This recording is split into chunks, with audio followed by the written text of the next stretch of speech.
นี่ค่ะเค้กบลูเบอรี่ชีสเค้กนะคะด้วยความล้ำ ความอยากกินไม่ใช่อะไรหรอกอยากกินอย่างเดียวอะไม่มีอะไรข้างล่างเนี่ยนะคะเป็นเนื้อเค้กข้างบนเนี่ยนะคะเป็นชีสเค้กที่ลืมใส่แป้งไม่เป็นไรกินได้เช่นเดียวกันรสชาติอร่อยมากเลยแบบเปรี้ยวหวานนะคะเหมาะสำหรับหน้าร้อน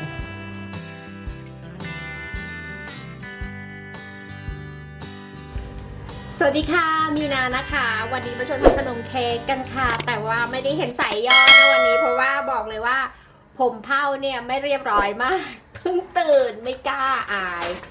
มาค่ะเดี๋ยวเรามาเริ่มทำเค้กง่ายๆนะคะได้สูตรมาจากอินเทอร์เน็ตเหมือนเดิมนั่นแหละค่ะแต่ว่าจะมาปรับค่ะให้เข้ากับสิ่งที่มีในบ้านค่ะ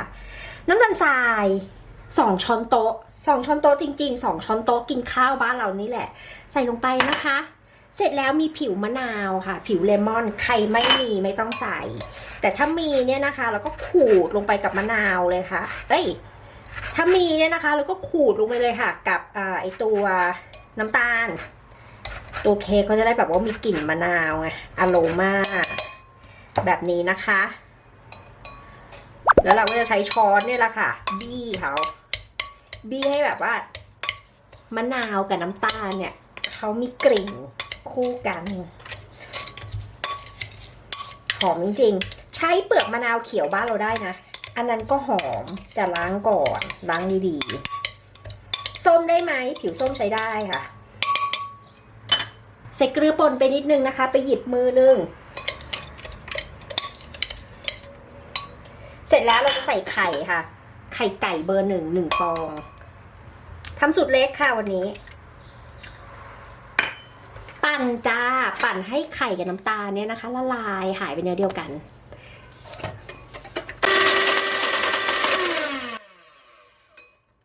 ปั่นก็ให้พอเข้ากันแบบนี้นะคะใครจะปั่นขึ้นครีมขาวเลยก็ได้นะไม่ว่ากันหลังจากนั้นนะคะเราจะใส่โยเกิร์ตค่ะโยเกิร์ตรสจืดเนี่ยแหละค่ะหรือซาวครีมก็ได้ลงไป100 กรัมก็ผสมให้เข้ากันนะคะแล้วก็ใส่น้ำมันพืชค่ะหรือว่าเนยละลายลงไปก็ได้1 ช้อนโต๊ะมีนาใส่น้ำมันพืชนะใส่น้ำมันพืชก็ได้เช่นเดียวกันค่ะตัวนี้มีนาไม่ใส่วานิลานะเพราะว่าเรามีกลิ่นของเลมอนเขาอยู่แล้วนะคะคนค่ะคนทุกอย่างให้เข้ากันก่อนแป้งค่ะครึ่งถ้วยตวงนะคะกับอีก1 ช้อนโต๊ะมีนาใช้แป้งสาลีอเนกประสงค์ใช้แป้งเค้กได้ยิ่งดีเลยผงฟูค่ะ1 ช้อนโต๊ะ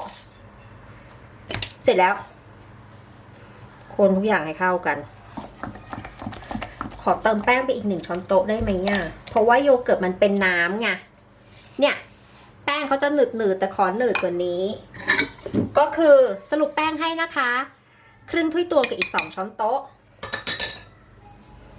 ดูเนื้อเค้กเป็นหลักนะเพราะว่าตัวนี้มันจะมีตัวครีมชีสหรือว่าตัวพุดดิ้งเนี่ยค่ะโปะไปข้างบนเพราะฉะนั้นเค้กต้องไม่เบานะคะเนื้อเค้กจะต้องหนักนิดหนึ่งเนี่ยเห็นไหมเนื้อจะต้องเป็นแบบนี้ตกลงมาจะต้องเป็น3 เหลี่ยมมีนาเทใส่พิมพ์10 เซนนะคะเส้นผ่าศูนย์กลาง10 เซนนะเกลี่ยค่ะเกลี่ยให้แบบแค่นี้ไม่ต้องพิถีพิถันนะเราจะทำสไตล์ฝรั่งค่ะขอให้เขาเสมอกันแล้วก็พักไว้ข้าง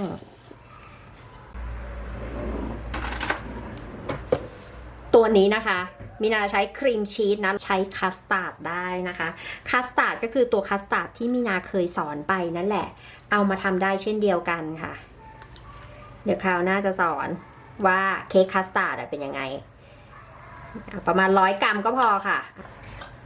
เนี่ยคนค่ะคนให้แบบให้เขาเนียนแบบนี้คนธรรมดาใช้ช้อนคนก็ได้ก่อนจะใส่น้ำตาลทรายนะคะใส่ผิวเลมอนไปนิดนึงใครจะบีบน้ำมะนาวลงไปหน่อยก็ได้นะคะตัวนี้มีน้ำไม่บีบนี่ผิวเลมอนเนี่ยใส่ไปหน่อยนึงน้ำตาลทรายค่ะ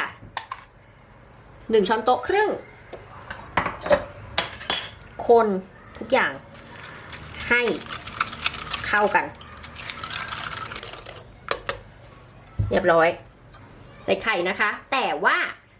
ใส่ไข่เฉพาะไข่แดง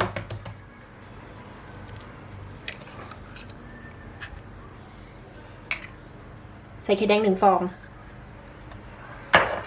เสร็จคนทุกอย่างให้เข้ากันมีบลูเบอร์รี่เหลืออยู่หน่อยใครจะใส่ลูกเกดก็ได้ใครมีผลไม้อะไรจะใส่ลงไปก็ได้มีนะใส่แป้งลงไปนิดนึงค่ะแป้งสาลีอเนกประสงค์นี่แหละคลุกคลุกคลุกคลุกแบบนี้แล้วก็เทใส่ลงไปเรียบร้อยเสร็จแล้ว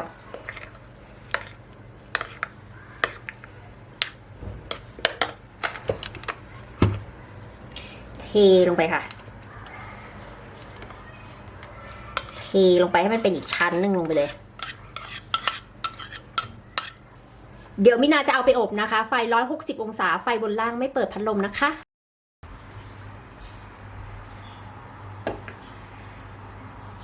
มินาอบมาประมาณ30 นาทีนะคะถึง35 นาทีดูเองนะคือมันขึ้นอยู่กับขนาดของพิมพ์นะคะคือถ้าพิมพ์ใครใหญ่กว่านี้เนื้อเค้กเขาก็จะเตี้ยถ้าอย่างนั้นเราอาจจะอบนานกว่านี้หรือว่าอบแบบว่าเร็วกว่านี้เท่านี้เองนี่ค่ะเค้กบลูเบอร์รี่ชีสเค้กนะคะด้วยความล้ำ ความอยากกินไม่ใช่อะไรหรอกอยากกินอย่างเดียวอะไม่มีอะไร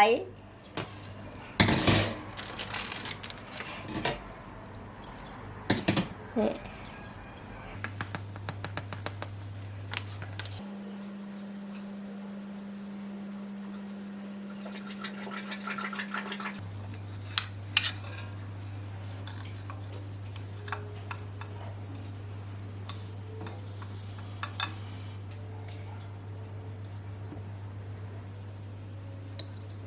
มันก็เป็นครีมชีสอะค่ะครีมชีสบลูเบอร์รี่อยู่ข้างใน